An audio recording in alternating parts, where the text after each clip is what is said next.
Good day mga boss, andito na naman ako ulit sa maliit kong babuyan due to your request na nagtatanong dyan sa comment section, even sa personal message sa page na tinatanong nila na ano nga ba yung sukat ng ginawa ko na 10 to 15 level sow farm na ginawa ko. So ngayong araw susukatin ko po ito. So even hindi pa naman siya tapos mga boss dahil marami pa po siyang kulang.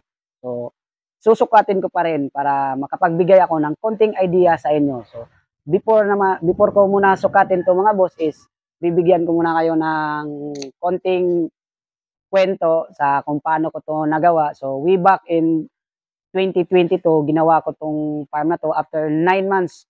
9 months after matapos yung audit. So itong babuyan na to is meron siyang konting changes na ginawa kasi ang plano talaga dito is walang haligi sa gitna kasi nga ang gusto ko is open lang yung gitna. Pero sabi ng karpintero na medyo hindi daw matibay kasi iilan lang daw yung haligi na mailagay. So, nakinig na lang din naman ako sa kanya kasi natakot din ako kasi kakatapos lang din ng bagyo. So, hindi naman natin gusto na magkaroon ng ganon pero baka meron o wag naman sana. So, nakinig na lang ako sa kanya na lagyan ng haligi sa gitna. So, ganun yung nangyari na may changes dito nangyayari na makita nyo na may haligi talaga siya sa gitna. Pero okay lang din naman kasi malawak pa rin naman yung farm kasi nagkaroon kami ng konting changes sa lapad at sa haba niya.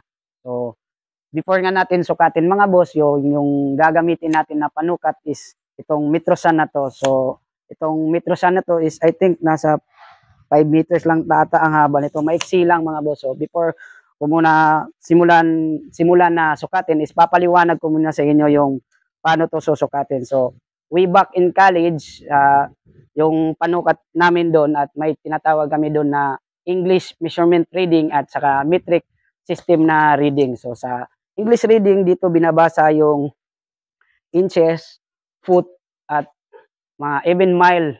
So, marami pa. At dito naman sa metric system mga boss dito sa baba is medyo komplikado to mga boss kasi marami tong binabasa like millimeters, centimeters at even meters, even distance, mass, volume. Marami po.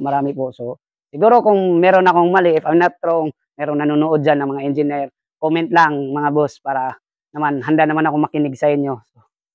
So dito yung gagamitin natin na system is itong metric system mga boss kasi kung English system natin kung gagamitin natin ng mga by feet is medyo mahaba kasi yung building, medyo mahaba. Okay lang to pag yung mga distating pen lang yung susukatin natin, okay lang yung foot by inches. Pero ang gagamitin natin ngayon is centimeter at meter lang. So dito papaliwanag ko muna sa inyo para hindi naman kayo malito. Dito sa metric system mga boss is binabasa dito yung millimeter, centimeter at meter. So yung millimeter dito mga boss, itong mga maliliit na guhit that is if I'm not wrong, meron siyang 10 guhit that is 10 millimeter is equivalent to 1 centimeter. So, 1,000 millimeter is equivalent to 1 meter or 100 centimeter is equivalent to 1 meter. So, ganun yung pagsukat natin. For example, nakakuha tayo ng sukat na 130 centimeters. So, ang pagbasa natin doon is 1.3 meters lang. So, ganun yung pagbasa mga boss. So, mabigyan naman ko kayo ng konting idea kung paano talaga siya sukatin. So, ano pa ba hinihintay natin mga boss? Tara, sukatin na natin. So, dito tayo magsisimula sa mismong gitnang haligi niya mga boss. So, kukuha tayo ng sukat sa mismong gilid ng kanal. Actually, sinukat ko na to kanina. Napakahirap kasi wala akong cameraman o walang taga video. Kaya inilagay ko na lang yung Metrosan dito. So, yung unang sukat dito mga boss is nakakuha tayo ng 300 centimeters or 3 meters. Dito din. So, dito din 300 centimeters. At yung sobra niya, pampunta doon mga boss is 180 centimeters. Ang kabuhang lapad niya, nag-umpisa tayo dito sa mismong gilid ng kanal niya mga boss is nasa 7.8 meters. So, lahat-lahat is 780 centimeters or 7.8. So, yung kanal naman niya mga boss is sinukat ko na rin to kanina, hindi kasama yung mismong loob ng kanal. So, yung loob ng kanal mga boss is kumuha siya ng 30 centimeters or 1 foot. So, or 1 foot.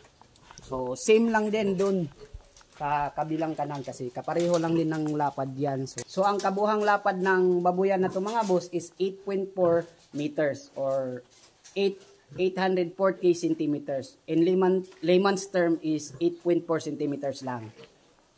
So ang susunod naman natin na susukatin mga boss is yung mismong haba ng babuyan. So ang susunod naman natin na susukatin mga boss is kung gaano kahaba yung babuyan na to, yung haba niya. Actually mga boss, sinukat ko na to kanina. Napakahirap kasi kung ako lang magsukat kasi walang taga video sa akin. So ang kabuuhang sukat ng haba, gaano kahaba ng babuyan ko is 10.5 meters mga boss. So ang pinakahuling susukatin natin mga boss is yung gaano kataas yung bubong hanggang sa flooring mga boss. So actually nasukat ko na rin to kanina. So ang hirap kasi umakyat doon na mag-video pa ako. So ang sukat ng bubong doon sa pinakataas, yung mismo sa gitna hanggang sa flooring mga boss is 4 meters. So yun yung sukat niya. So before nga magtapos mga boss is ipapasilip ko konti yung labas ng babuyan ko. Is ito po siya. So ganito yung forma niya dito sa labas. So may net siya at yung kanal niya is pa-straight po yan doon. So andito naman yung gate ng mismong babuyan is medyo maaliwalas nga talaga sa mga baboy yan.